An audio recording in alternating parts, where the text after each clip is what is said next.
രക്ഷിക്കുവാൻ സ്വയം ബലവസ്തുവായി തീർന്ന പ്രിയപുത്രനെ പാർശ്വണമേ. ഞങ്ങൾക്ക് വേണ്ടി മരണം ധരിച്ചങ്ങേ പുത്രനെ സ്വീകരിച്ചുകൊണ്ട് ഞങ്ങളുടെ പാപങ്ങൾ പൊറുക്കുകയും ഞങ്ങളോട് രക്ഷപ്പെടുകയും ചെയ്യണമേ. അങ്ങേ തിരുകുമാരൻ ജാഗ്രതായി ചെറിയ തിരുരക്തം ഞങ്ങൾക്ക് വേണ്ടി പ്രാർത്ഥിക്കുന്നു. ആ തിരുരക്തത്തെ ഓർത്ത് ഞങ്ങളുടെ പ്രാർത്ഥന കൈക്കൊള്ളണമേ.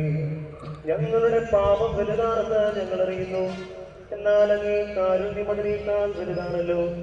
ഞങ്ങളുടെ പാപങ്ങൾ കണക്കിലെടുക്കുമ്പോൾ അവയ്ക്ക് വേണ്ടിയുള്ള ഈ പരിഹാര ബലിയും ഗൗരിക്കണമേ. ഞങ്ങളുടെ പാപങ്ങൾ നിമിത്തം അങ്ങേ പ്രിയപുത്രൻ ആണികളാൽ തറയ്ക്കപ്പെടുകയും കുത്തത്താൽ കുത്തപ്പെടുകയും ചെയ്തു. അങ്ങേ പ്രസാദിപ്പിക്കുവാൻ അവിടുത്തെ പീഡകൾ ധാരാളം മതിയല്ലോ. തന്റെ പുത്രനെ ഞങ്ങൾക്ക് നൽകിയ പിതാവിന് സ്തുതിയും കുരിശുമരണത്താൽ ഞങ്ങളെ രക്ഷിച്ച പുത്രന് ആരാധനയും രക്ഷണ സത്യം പൂർത്തിയാക്കിയ പരിശുദ്ധാത്മാവിന് സ്തോത്രവും ഉണ്ടായിരിക്കട്ടെ.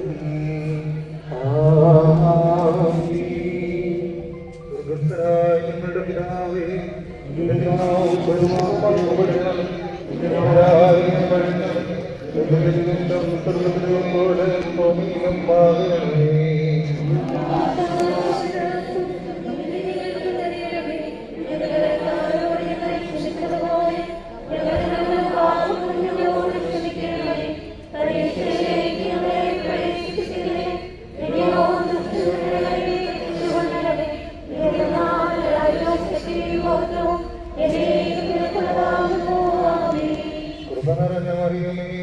സമാധാനം. നമ്മുടെ കർത്താവിനോടുകൂടെ നീ സ്ത്രീകളിൽ അനുഗ്രഹിക്കപ്പെട്ടവളാകുന്നു. നിന്റെ ഉദരഫലമായ നമ്മുടെ കർത്താവ് വാഴ്ത്തപ്പെട്ടവനാകുന്നു.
അവന്റെ സ്നേഹം ഒന്ന് തിരിച്ചറിഞ്ഞു അവനെ സ്നേഹിക്കും.